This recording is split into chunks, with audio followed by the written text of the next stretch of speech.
Queridos amigos, sejam bem-vindos ao canal Vida Espírita. Meu nome é Cristina Brito, este é o programa Projeto 15 Minutos, O Céu e o Inferno, e aqui diariamente estudamos por mais ou menos 15 minutos, à exceção dos sábados, o quarto livro da codificação espírita realizada por Allan Kardec, O Céu e o Inferno. Estamos aqui no capítulo 4 da segunda parte, que fala dos exemplos. No capítulo 4, Kardec nos fala dos espíritos sofredores e nós estamos vendo o caso do espírito Claire. Hoje veremos a quarta parte, mas amanhã ainda vamos ver a quinta parte, porque a quarta parte acabou ficando muito grande e eu decidi então dividir em duas, para não ficar muito pesado, ok? Então vejamos lá que ontem nós vimos aqui estudos sobre as comunicações de Claire, esse último espírito visto aqui neste capítulo, que é um espírito sofredor, e agora hoje vamos ver esta quarta parte, onde começa com mais uma comunicação de Claire. Ela diz, porque ontem nós vimos, na última parte de ontem, uma pergunta que Kardec faz a São Luís, o espírito São Luís, sobre as trevas, ok? Então, Claire diz assim, eis-me aqui. Posso também responder a pergunta colocada sobre as trevas, porque errei e sofri muito tempo nesses limbos onde tudo é soluço e misérias. Sim, as trevas visíveis das quais falam as Escrituras existem, e os infelizes que, tendo terminado as suas provas terrestres, deixam a vida, ignorantes ou culpados, são mergulhados nesta fria região, ignorantes deles mesmos e de seus destinos. Por quê? Porque não se prepararam para esta outra realidade. Sendo assim, ignorantes desta realidade, ficam não apenas com as sombras promovidas pelos erros que cometeram, mas pelas sombras da ignorância do que realmente está acontecendo com eles. Creem na eternidade de sua situação, aquele sofrimento que parece não ter fim, não é? Balbuciam ainda palavras da vida que os seduziram. Espantam-se e amedrontam-se com a sua grande solidão. Então, eles ficam lá, às vezes, repetindo aquelas palavras que remontam aos seus hábitos, maus hábitos terrestres. E aqui ele fala da solidão desses espíritos, mas ao mesmo tempo ele diz, são trevas esse lugar vazio e povoado. Então, é vazio, porque está todo mundo voltado para o seu próprio sofrimento, mas, no entanto, é povoado. Tem um montão de gente que está, como sempre, não entra em contato com o outro, está sempre ali naquela perturbação. Esse espaço onde arrastados, gementes, espíritos pálidos, erram sem consolação, sem afeições, sem nenhum socorro. A quem se dirigir? Veja, ela não está falando deles, ela está falando dela, porque ela esteve neste lugar de sofredora, não é? Sentem ali a eternidade cair sobre eles. Tremem e lamentam os mesquinhos interesses que marcaram o compasso de suas horas terrestres. Lamentam a noite que, sucedendo o dia, né? A noite é essa obscuridade que sucedeu o dia, que veio depois da encarnação. Frequentemente, que sucedendo o dia, frequentemente arrebatava as suas preocupações para um sonho feliz. Então é interessante, não é? Porque eles estão ali sofrendo, mas são humanos. Também, ao mesmo tempo que acreditam que é eterno, desejam que aquilo mude. As trevas são para os espíritos. As trevas são para os espíritos. 2 pontos. A ignorância, o vazio e o horror do desconhecido. Tudo isso ela viveu e ela diz, eu não posso continuar. Então, ela estava ainda muito impactada com tudo que viveu. E Kardec diz: também foi dada dessa obscuridade a explicação seguinte. Aqui, como quando é Kardec, é uma letra maiorzinha, mas aqui nós temos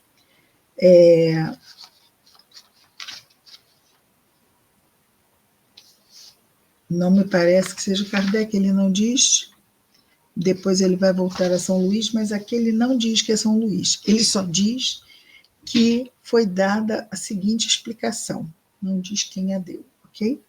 Mas é dito assim: o perispírito, que é o corpo espiritual, né, que, vamos dizer assim, que se liga ao espírito, que é simplesmente a inteligência criada pela inteligência suprema, que é Deus, que somos nós. Então, nós, espíritos, temos o corpo espiritual. E quando estamos encarnados, ainda temos o corpo físico. Mas ele está falando aqui do perispírito, ou seja, encarnados e desencarnados têm perispírito. Corpo físico só tem encarnado, não é?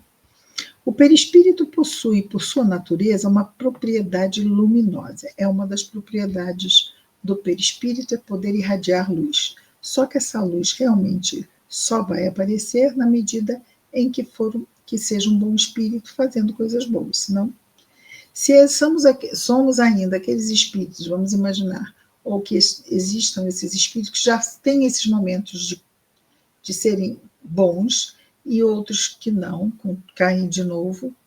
Então, esse espírito, o seu perispírito vai ficar como que nem vagalume, quando faz o bem, quando está vibrando alto, emite luz.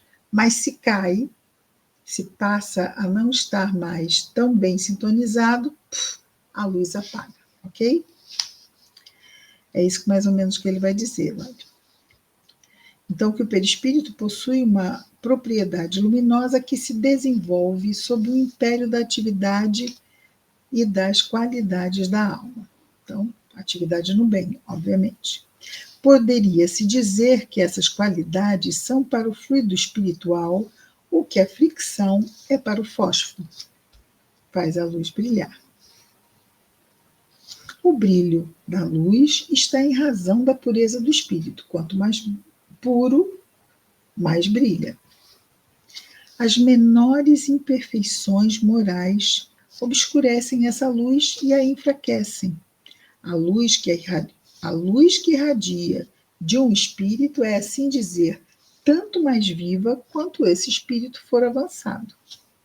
O espírito, sendo de alguma sorte o seu farol, que emite luz, é seu próprio farol, vê mais ou menos segundo a intensidade da luz que produz, de onde resulta que aqueles que nada produzem de luz estão na obscuridade, que nada fazem de bem estão na obscuridade. Ok. E vamos ter aqui, creio que seja um comentário, porque aqui termina a comunicação que foi dada explicando mais um pouco sobre as trevas. E aqui, neste tamanho de letra, me parece ser um comentário de Kardec, ele nos diz, uma letrinha menor, comentário de Kardec, ele nos diz: essa teoria, quando ele comenta, ok?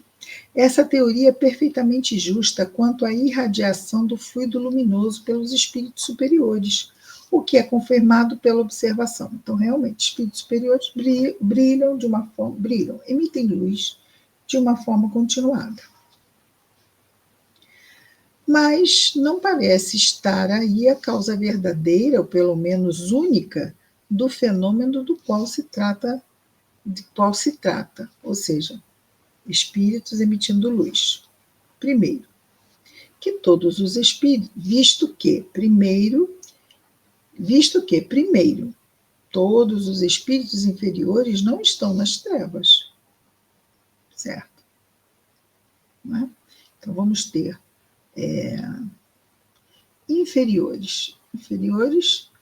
Todos nós no planeta Terra somos espíritos inferiores, mas nós temos espíritos inferiores que estão comprometidos com o seu progresso, embora ainda estejam na condição de espíritos inferiores. Nós temos os habitantes de nosso lar e das colônias espirituais, não é? vão ter que reencarnar, ainda estão como espíritos inferiores, mas estão engajados e não vivem na perturbação, nem vivem na sombra. Estão muito bem ali na cidade espiritual de nosso lar, enquanto estão desencarnados. Mas nós temos situações que a literatura espírita tanto nos mostra, de outros que não é? Que estão vivendo na obscuridade. Então, ok, nem todos os espíritos inferiores vivem na obscuridade, já entendemos isso. Segundo, que o mesmo espírito pode se encontrar alternativamente na luz e na obscuridade, nesse sentido, em que nós ainda não somos de todo bons, mas já temos momentos em que nossa vibração já aumenta. Isso é muito bom.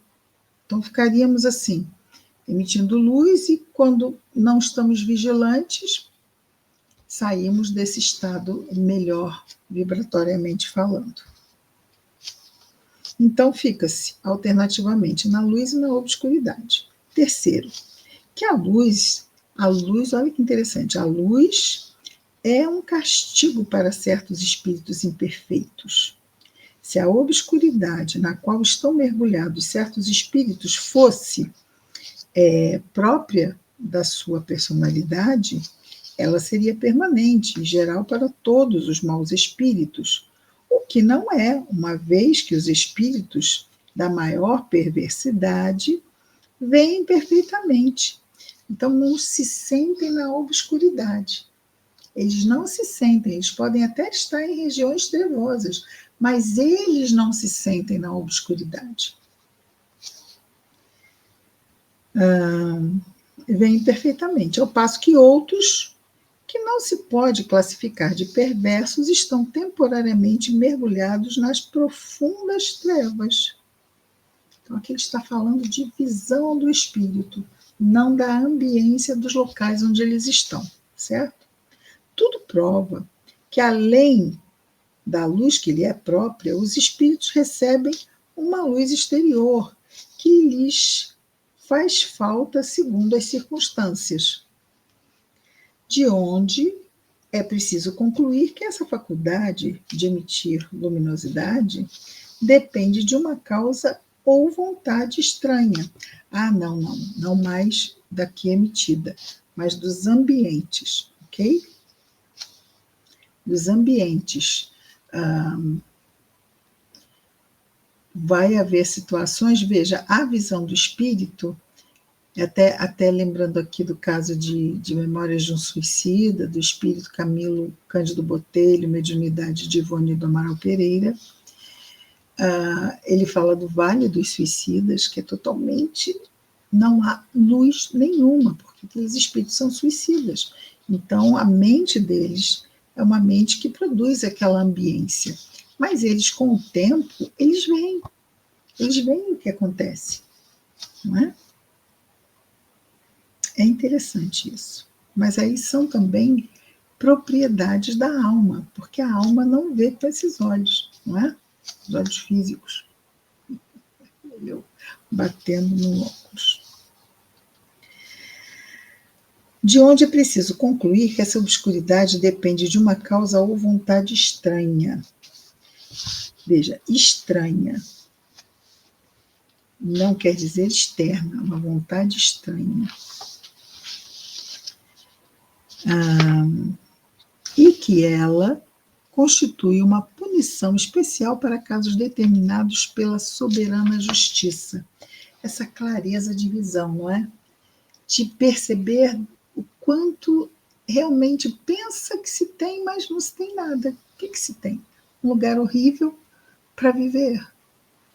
Por mais que o espírito esteja ali tentando se convencer que aquilo é muito bom, porque é isso mesmo, eu sou assim mesmo, não quero nem saber, e se tiver alguém do meu lado que eu possa dominar, eu vou dominar. Nas regiões trevosas nós temos isso, nós sabemos, não é? Essa lucidez eles podem não falar, mas os espíritos superiores sabem que dói, né? Dói eles não poderem estar em lugares que eles consideravam que teriam direito de estar. Então, isso também não deixa mesmo de ser uma punição.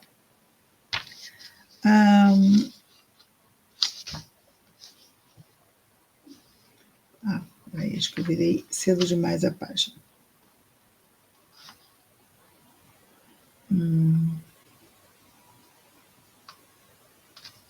Aí que eu já estava aqui, virando a página.